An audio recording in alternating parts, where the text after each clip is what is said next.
All right, we're going to talk about Eldico S-119 line. I'll get in here briefly just to know that I'm David Beckler, N0SAP, known as the SAP for obvious reasons.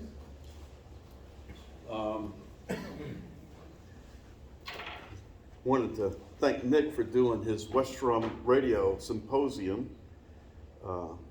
If you haven't been to this yet, you need to come to the next one.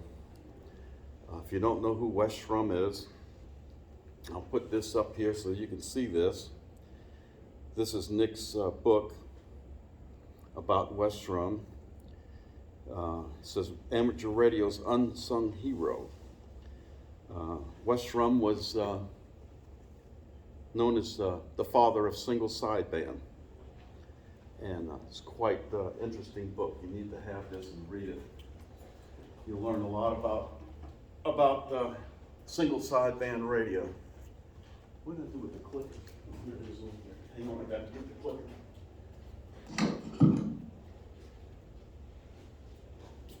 So the Eldico S-119 line, which is also known as the Collins clone, for obvious reasons, as you'll see. There's a picture of my station. On top is a Eldico S-119 line, and below that is a Collins S2 line, which we just previously talked about in our presentation on the Collins S2 line and its rarity. So this is what the receiver looks like. This is the R104 receiver. Does it look like a Collins? Yeah, kind of, huh? The Eldico badge on top has a wing emblem. Art wasn't necessarily tickled about that, but he didn't really care. We're going to talk a lot about all of that too. This is the inside of the receiver. You'll notice that there's a dual crystal bank up in the front left side, right here. And in the back is a CW filter on this one, which is kind of rare to find. Is that a Collins filter? It is a Collins filter. And there's a better picture of it there. This is the transmitter. This is the T102 transmitter.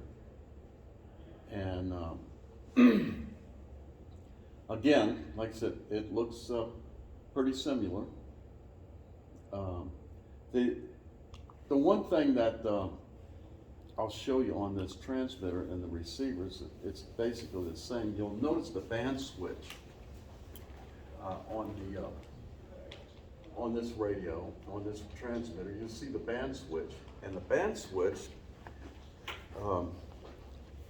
is a lot different than what Collins had. And of course, you know, these are second source radios. The government asked for a second source of radios because for some reason they thought Collins radio equipment was too expensive. Go figure that. I mean, our government, who was buying $600 toilet seats back in the 70s, thought that the Collins was overcharging them. So they opened up a second source, and Eldico came on the line, and they started building the specs out on the radio. And of course, yeah, I won't say they blueprinted them, but they look very much like a Collins in a lot of different ways, and in a lot of different ways they're not. And one of the things about the stories and rumors that you've heard about Collins and Eldico, Art Collins sued Eldico over patent right infringements, and it put him out of business. That's not what happened. That had nothing to do with it. Um, Art Collins didn't sue anybody. And so we're going to talk about that. This is where it all started here. REL, which is Radio Electronic Laboratories, and Collins were sued by RCA in 1933.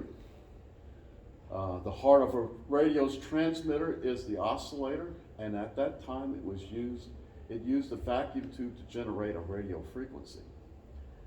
RCA claimed that it had exclusive rights and patents to the DeForest vacuum oscillator circuit and brought a lawsuit against Collins and Radio Electronic Laboratories and others on infringement charges.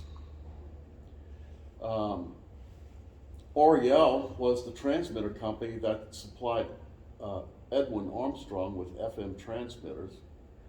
And I mean, if you want to know who Edwin Armstrong is, look him up. He's the reason why FM is the way it is today. And RCA was concerned that FM would make their AM mode obsolete. Robert Goddard was also an electronic innovator, and when Art Collins discovered that Goddard's 1915 oscillator patent predated the DeForest patent and demonstrated it in court, the lawsuit was dropped in 1938. Had RCA been successful, this would have been the end of Collins, REL, and others in the 1930s. So, thank you, Mr. Goddard.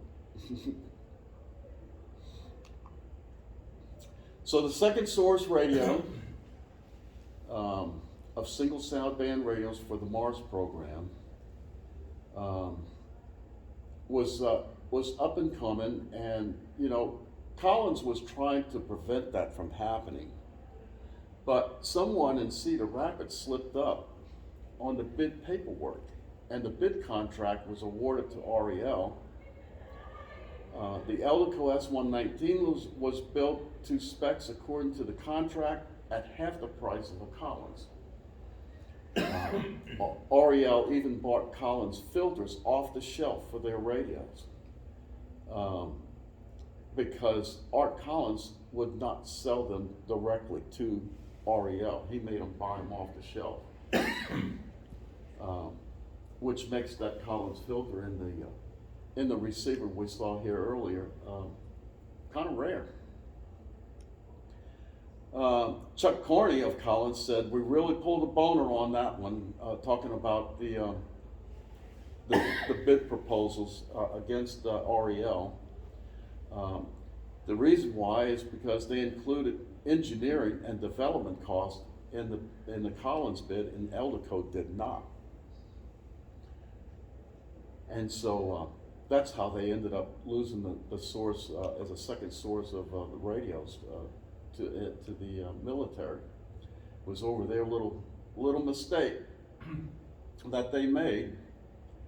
The Eldico S-119 found their way over to Vietnam and saw extensive use in Air Force Mars. They were primarily Air Force Mars radio, but you did find them at the Coast Guard and the Army and a few others, but mostly they were Air Force Mars radios.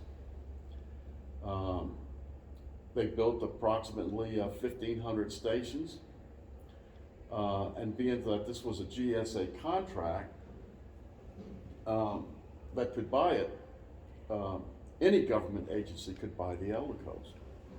So you saw them going into other installations, possibly CIA and other entities of the government. Like I said, it was common to find them in Navy and Army Mars as well, other branches of the military around the world. Here's a picture of guys wearing the Collins, and there's another one down here at the bottom of an Eldico station in Vietnam at the Mars stations. And of course, being the second source of radios, there was all the rumors and myths about Collins suing Eldico over patent right infringements. My sources from this comes from Rod Blackson and John Jones, who are the Collins historians in Cedar Rapids. There is no record of a lawsuit ever filed against Eldico. And the reason for that being was because of what Art Collins went through being sued over the VFO program. And he had such a disdain for lawyers and the court system that he never sued anybody. So that is a myth that is finally broken. There's other rumors around that the second source radios were made in case Cedar Rapids was nuked. No, I don't think that was going to happen anyway. But I mean, you hear all of the stuff about why the second source radio's around, and there's none of it's really any true. It's just rumors and myths and stuff that people have come up with, and it just spread them around. And so all of that stuff is unfounded with the Eldico radio. So, you know, like I said, the whole thing about them being sued by Collins is, like I said, there's no resemblance to the Collins radio in a lot of their circuitry, and the tubes that were used were not even close. The power supply for the Eldico was of a solid state design. And if you remember anything about the 1960s, well, you probably just didn't do it right. But the 60s was a turning point with solid state. It's when it started coming about. And so now we have a power supply here in the early 1960s being built, had no tubes. And that power supply sits right here.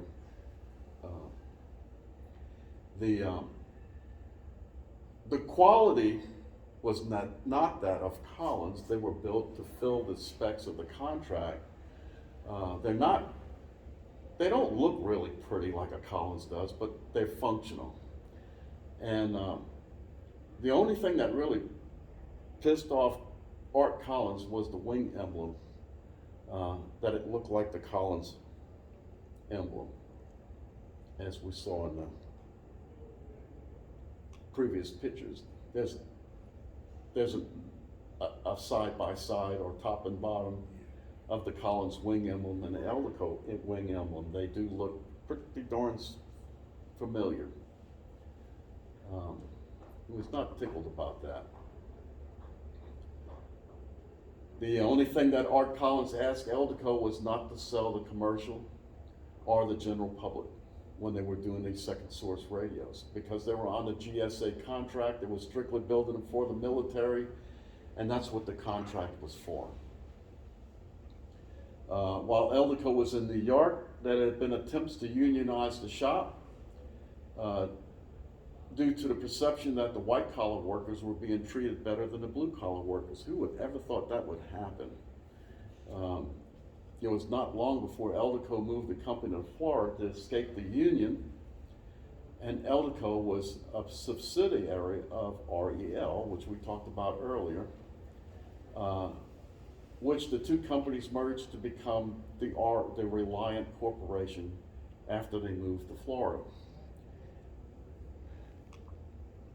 The end of the GSA contract, the merger allowed the production and sale of the RELiant Line, the same radios with a different badge, which we have here as well. However, it was too late. The company suffered major losses from the move and the end of the GSA contract. They had limited funds. And with the invasion of the Japanese into the market, the company closed, making REL radios rare from a limited production. So these things are really hard to find. So REL they decided that when they started making the RELiant Line, in order to try to get some funds moving and get some money into the company, they built the amplifier. They built the RELiant L103 amplifier, which I have over here, and they figured that they could build these quicker and move these out before they build up some money so they can make the radios. Here's what a RELiant looks like. This is the transmitter. Notice the badge is different. It's the REL in capitals and the IANT in lowercase, and it still has the wing emblem on it. How about that? And so the Eldico 103 amplifier was introduced in 1961. The amplifier was an attempt to generate some interest in the ham radio market. The amplifier sported some interesting features such as a peak indicator tube for modulation, a filament and plate switch with indicator lamps, an operated and tuned switch, and an SWR switch. The band switch was in segments from 3 to 30 megacycles, 3.5 to 30 megacycles. And the Collins 30L1 did not have any of these features, which made it far superior amplifier. Runs a pair of 4 CX300s, which made the amplifier run much cooler. Here is a picture of the L103. And you see in the meter, if you can't see that, it's the REL RELiant name on the bottom of each one of these meters to be the RELiant amplifier. Here's the plate switch over here on the left. So you could put this amplifier into a standby mode. You can't do that on a 30L1. The peak indicator is pretty cool. It's a nice little gadget light, I guess you would say. You did have the operate and tune position. You could show that the filament lights and the plate light, when you kicked on the plate light would light up to let you know that it was hot. The interesting thing about Eldico over Collins was their band switches. And I mentioned that earlier on the transmitter. We'll see it more so here on the amplifier as well. On a Collins,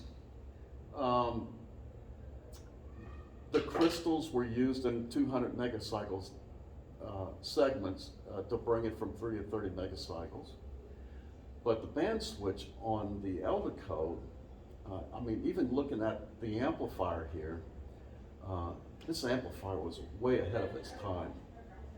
This is the kind of stuff that you find on solid-state amplifiers today, like the ALS 500 by Ameritron. It's easy to run that amplifier on 30 meters, where you could do that on a 30L1, but you didn't have a tune input, so you didn't really get a lot of power out of it. But this one, that band switch covers that whole spectrum from 3 to 30 megacycles. So it will give you full output on that amplifier, as well as the transmitter. Transmitter does the same thing, has the same band switching on it. Here's the inside. I think David Ass is familiar with looking at the inside of this one. Yeah, been in it. Him and Nick Tusa did some work for me on this and getting it all fixed up. There's the two solid state tubes in the back. I say solid state, the metal tubes in the back, the three CX 300s in the back.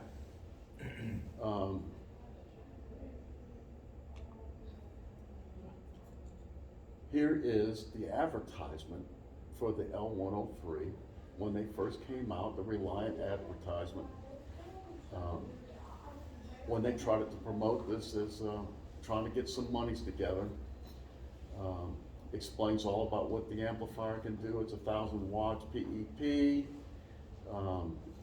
completely self-contained, 2-tube grounded grid amplifier, blah, blah, blah, and a matching power supply. And David and Nick Toos will tell you, if you see this guy walking down the street with an amplifier and a power supply under each arm, be sure to address him as sir. Don't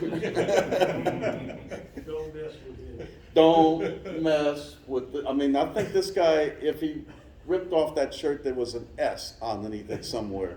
Right. That power supply weighs over 100 pounds. Wow. It is a beast. If you want to deadlift one, I got it out in the car. I didn't bring it in for obvious reasons. At the house, I had built a platform with wheels on it so that I could put it on there and roll it behind the desk. That's the only way I'm going to get that thing out, is to have it on wheels. But that's a rare advertisement. You won't see that around. And of course, this is more concerned about Collins and their demise as things went on. Collins controlled the government military HF market in the 60s, but a slide in their market started in 61. The year RF Communications formed. RF Communications was acquired by Harris. Now we all know about the Harris radios in 1969. And Collins was losing business to the price gap of the HF radios. That triggered Project Casper to understand the needs and development solutions for a common design that would serve military and amateur and commercial markets. The result was amateur products was the KWM 380, and that was in 1979. Collins had gone through some troubled times, and S-Line had closed down. They don't make them anymore. Ott was gone. The company sold to Rockwell. The end of an era of Collins HF radio, but not the Collins Corporation. Collins is still the leader in avionics in Cedar Rapids for both the military and commercial aircraft. Where was N0SAP? Are they still? California. Yes, they are. In fact, a couple of months ago, I was talking with somebody, very rare, talking to somebody on single sideband on 20 meters. And when I ended the QSO, I got a call from this station. I think it was a W7 call. Very nice signal. He says, "You're in Southwest Missouri?" And I said, "I am." He says, I'm flying over northern. He said, "No, I'm in northern Arkansas." And I thought, "You're in northern Arkansas on 20 meters. How are we even hearing each other?" And I come to find out he's on a commercial. He's flying a 777 commercial aircraft. He was flying over Fort Smith, Arkansas. And doing a little hamming while he was doing it. And I thought, okay, this is good, right? So I'm having a really nice conversation with this guy. And so I asked him, I said, "Are you on a Collins radio?" He said, "I am." And he said, he told me all about the Collins radio and his aircraft and how he could tune it for the ham bands.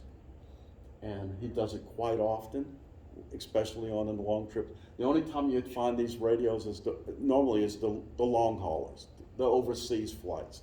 They have HF communication for a reason, because VHF's not going to do you any good in the middle of the Atlantic or Pacific Ocean. You have to have HF communication. So it was really interesting to talk with him and get the full bore of all of what he was doing with his radio and his 777. That's really pretty cool. And so that's That's pretty much it about the Eldico. Eldico, I will say this, I pronounce it Eldico. If you go to California and you talk to the people in California, they call it the Eldico. It has a Hispanic twist to it. And then I talked to a friend of mine in Oklahoma, and he calls it the Edico. So, whatever you want to call it, that's what it is.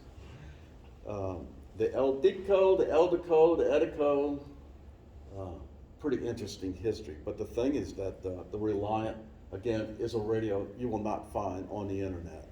All this research and stuff was just going through books and research. Took years to try to dig a story out about these guys, and it was a lot of fun getting it all together. But very interesting radio, very interesting radio. So we have that in the shack too. I only have one of those. I don't have three. Just to let you know. So I appreciate it, guys. Thank you very much.